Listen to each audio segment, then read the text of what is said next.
Buenas tardes a todos ustedes.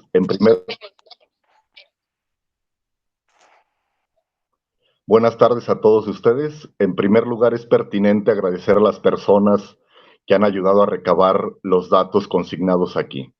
José de Jesús Ortega Martín, de San Miguel el Alto; Rosalío López Gutiérrez, de Mextigacán; Esbeidi Arechar, de Chapala; Mariana Hernández, de Ixtlahuacán de los Membrillos; Dariel Romero, de Jocotepec; Armando Vázquez, de Tepatitlán de Morelos; y Alison Languren, de Ocotlán. Del trabajo de campo realizado hasta la fecha, hemos deducido que los altos de Jalisco, el sur de Zacatecas y la franja norteña de la ribera de Chapala, por supuesto, no teniendo sus fronteras fijas terminantemente, sino pensándolas de una manera dúctil, comprenden una gran subregión musical del occidente del país, a la que hemos denominado subregión mariachera de la tambora ranchera, estabilizada más que por la instrumentación, por el repertorio, aunque con sus propias variantes locales. De acuerdo a la definición del doctor Jesús Jáuregui, la tarima, tambor de pie, es un instrumento idiófono sobre el que zapatean los bailadores acompañando rítmicamente las melodías de sones y jarabes. En nuestra subregión, hasta principios de la década de 1970, en que desaparece casi definitivamente de los contextos festivos y pasa a formar parte del recuerdo u olvido de músicos, gustadores y bailadores, se le llamaba tabla y constaba de 3 tipos. Primero, tablón; segundo, tarima; y tercero, tablado tapanco, de acuerdo a su constitución constructiva. Las referencias documentales directas más antiguas de que disponemos sobre este instrumento datan de 1839. El 14 de enero de dicho año, con motivo del matrimonio de Martín Íñiguez en El Pinto, Tepatitlán, se realizó un fandango casero al que, además de los familiares directos de los novios, concurrieron individuos de los siguientes núcleos poblacionales: Tepatitlán, Rincón de Velázquez, La Presa de Nieves, El Palo Dulce, El Gusano y El Tepame. La diversión se llevó a efecto en el patio cercado de la casa de Antonio Íñiguez, hermano del desposado.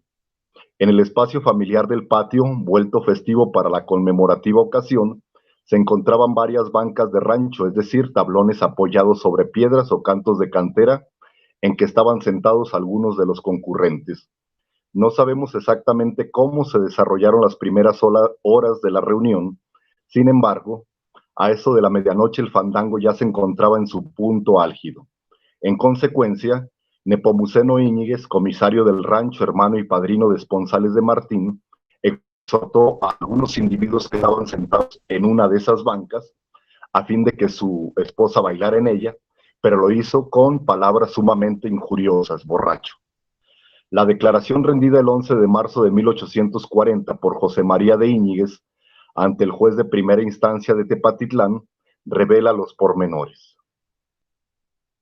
Dijo que lo que presenció es lo que pasa a exponer, que sería como a medianoche en una del mes de enero, de cuya fecha no se acuerda, cuando, estando en un fandango que hubo en casa de Antonio Íñiguez, iba la esposa de Nepomuceno a bailar una contradanza, a tiempo que en una punta de la tabla en que se había de bailar estaba Antonio Íñiguez, hermano del difunto, y en la otra punta de la misma tabla, y le dijo a aquel: compadre, el tal que se arrimare le mete usted esa espada hasta donde la acabó el herrero, que mañana he de hacer más colleras para llevar al pueblo que lentejas dan por medio.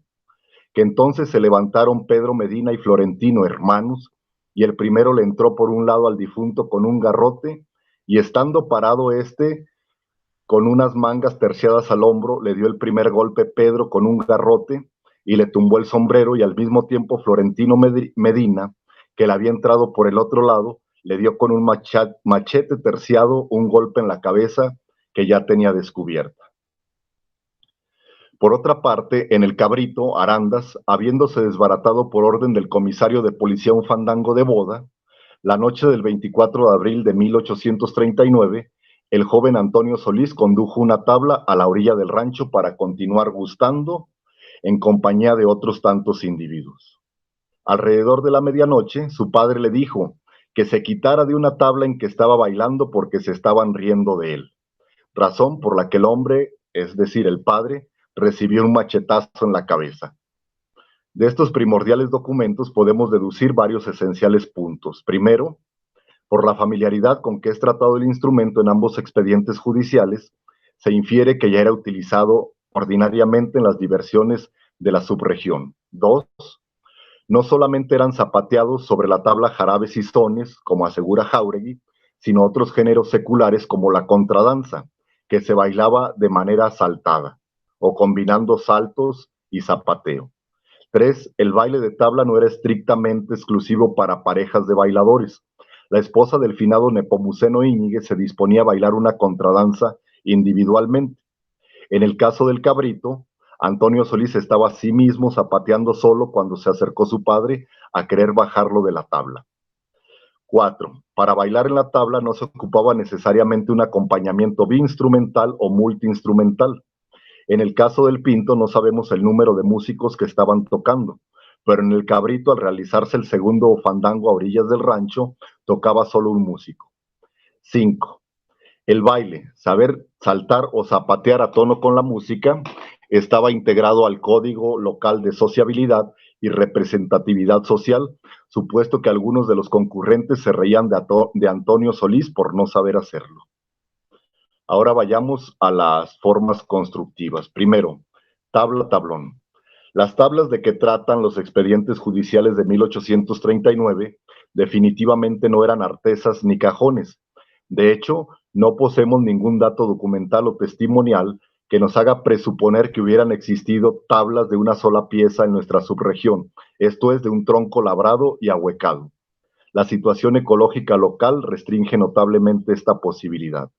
En el Pinto se encontraban varios individuos sentados en un tablón que estaba colocado sobre unas piedras o cantos de cantera para que sirviera de banca. Para que dicho madero cumpliera la función de instrumento musical, era necesario que dejara su función de asiento, echándolo al suelo. La tabla del cabrito igualmente era un tablón, pues la cargó individualmente el novato bailador Antonio Solís. Los tablones que en un momento dado se utilizaban como tablas eran de encino, mezquite, nogal o sabino, no teniendo una medida regulada. Cada rancho o cada casa disponía de sus propios tablones de acuerdo a las necesidades cotidianas de sus propietarios. Para el baile, a lo menos había 4 formas de disponerlos. Primera, se excavaba un agujero como si fueran a hacer una sepultura de profundidad variable, cuyas cabeceras y laterales debían ser recortadas para que el tablón embonara. Antes de colocarse el madero, para afinar el instrumento, se depositaban dentro del hueco algunos cántaros con agua. El líquido se quitaba o ponía a los recipientes hasta que era conseguido un sonido agradable para los dueños del fandango o para los concurrentes. Segunda, con un talache o asadón se excavaban 2 o 3 pequeñas zanjas de profundidad variable dispuestas paralelamente. Terminada esta operación, arriba se colocaba el madero. Tercera, el listón simplemente era echado al suelo. Y cuarta, la tabla era enterrada 1 o 2 centímetros de la superficie de la tierra. Tabla tarima. La tarima esencialmente es una estructura formada de varias tablas trabadas cuya superficie es plana. Para construirse se utilizaban 2 polines de madera que sirvieran de soporte. Sobre ellos eran colocadas varias tablas gruesas y largas, perforándose tanto los polines como las tablas con un berbiquí. Estas se trababan aquellos con palillos de madera que eran afianzados a golpe de martillo. También podían unirse las tablas a los polines clavándolas. Inclusive llegaba a construirse la tarima fijando en el suelo acostadas 2 vigas de madera. Sobre estas se colocaba un burro, es decir, un bastidor. A estas se unían apretándolas con lazos las tablas de alguna cama. He aquí el testimonio de Lorenzo Rodríguez Rodríguez del rancho de los Cedazos. Eran tablas de cama grandes, yo creo que como 2,5 metros, y pues según las tablas que hubiera, no cuadrado, lo que daban las tablas, pero clavaban los palos y hacían el burro donde iban a sentar las tablas, pero las amarraban con lazos en las orillas. De los que van por los lados, van sentadas las tablas y cada una iba amarrada con lazos, porque si no en una bailada se iban para el suelo. Luego esas tablas las volvían a poner en la cama. Por otra parte, la tarima podía ser igualmente una estructura plana que hubiera sido relevada de sus usos extraordinarios. Por ejemplo, el guitarrero Urbano Núñez nos ha referido que la que llegó a observar estaba formada por 2 puertas de rancho tiradas en el suelo sobre las que zapateaban los bailadores. Aunque la superficie de la tarima estaba elevada algunos centímetros del suelo a razón del altor de los polines o vigas de madera, de 5 a 20 centímetros aproximadamente, lo cual implica que no era sorda, en algunos puntos sí se llegaba a colocar sobre fosas. Tabla, tablado, tapanco.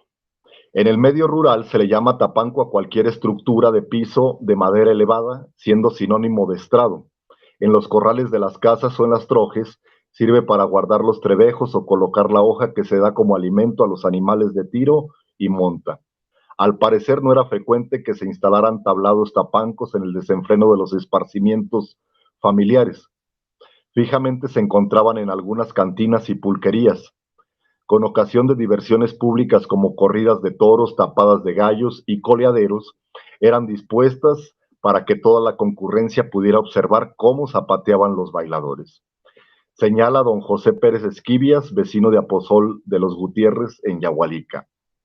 Hacían andamia, sí, tipo tapanco. Es como el que hacían pa'l rodeo, donde se sentaban las reinas. Ahí se subían a bailar, un tablado grande, ponen horcones y estaban arriba, en alto. Mas cabe puntualizar que no se bailaban invariablemente sobre la tabla los géneros seculares zapateados o saltados. El zapateo de piso, echar guarachazos, botazos o calzadazos directamente sobre los terregales de patios o muladares, o bien en los empedrados de portales e interiores de las casas siguiendo el ritmo de las piezas, ya era moneda corriente en el siglo XIX, lo mismo que saltar. Cuando en los esparcimientos festivos se iba a bailar directamente en el piso de tierra, este se regaba para aminorar el polvazo. Doña Lucía Félix González, oriunda de los Capulines, en Cuquío, menciona que levantaban polvadera, sí. Le rociaban agua para que no se levantara tanto el polvo. De acuerdo al testimonio de don Lorenzo Rodríguez Rodríguez, antes mencionado, en el suelo se aventaban a bailar y con guaraches. Nomás se veía el polvaderón. Al rato andaban las viejas echándole agua porque empezaba la tosedera. Allá por la hacienda del Plan del Salto, en San Miguel el Alto, nunca se bailaba sobre el idiófono instrumento, pues ¿cuál tabla había entonces ahí? En cualquier patio con luna hacían ahí su fiesta. No, que yo me acuerde no se usaba la tabla, pero para hacer pastorelas y eso hacían como tapancos, esa cosa sí para que viera la gente, pero lo demás no, puro patio parejo que nomás se levantaba la polvadera. Un tanto más extenso sobre esta flexibilidad es el testimonio de don José Vázquez González de Tepatitlán. Bueno, si querías poner tabla, pero si no en el suelo, pero más bien en el suelo. También en tabla lo bailaban el jarabe, pero ya cuando era en tablas era porque ya era alguna fiestecita, alguna cosa. Pero cuando hacían un bailecito en las casas, ahí estaban puras casitas de pisos de tierra. Ahí bailaban, polvadera jija de la mañana. Luego le echaban una rociadita de agua para que se bajara un poco. Pero había un señor Socorro Velázquez. Cada año en el terrero hacían la fiesta de San José, del señor San José. Y venía y ponía musiquillos, músicos, iban músicos. Socorro era el que ponía lotería, era el que andaba ahí en la lotería. Y que se avientan el jarabe. A ver, Socorro, ven a bailar. No, él encantado. Y era bueno para bailar. Ya murió. Había mucha gente que le gustaba bailar, pero sabía. Sabía uno, pues no. Sí, como Chinito, yo nomás miraba. Sí tocaban. Estaban jugando la lotería ahí, pero acá había musiquillos y cantando y todo eso. Les pedían canciones y todo eso. Y a la hora que se trataba que había alguien que pidiera algún jarabe, luego le hablaban a Socorro. Ven, Socorro, ven a bailar un jarabe. Venía a bailar el jarabe. Socorro era de ahí del lado de la capilla de Guadalupe, pero se casó con una muchacha de ahí del lado del terrero y se fue a vivir ahí. La tabla nomás la ponían así nomás, o a veces hacían un tablado como ahora así la mesita esta, es decir, de unos 40 centímetros de altura. Pero era muy raro, muy raro. Pero sí hacían eso de ponerla en el suelo. De todos modos, no sonaba igual, pero sí lo hacían. De nuestro breve análisis, pues se infiere que en la subregión mariachera de la tambora ranchera, la tabla no se disponía de una sola manera, sino que había toda una variabilidad de posibilidades e incluso que los bailadores también tenían el gusto por bailar en el piso y levantar la polvadera que se hacía. En la actualidad, el baile de tabla en nuestra subregión ha caído en el desuso, pero gracias al trabajo que ha hecho el grupo Los Tecuejes de Tepatitlán de Morelos, poco a poco se está reinsertando en algunas comunidades. Por mi parte, es todo.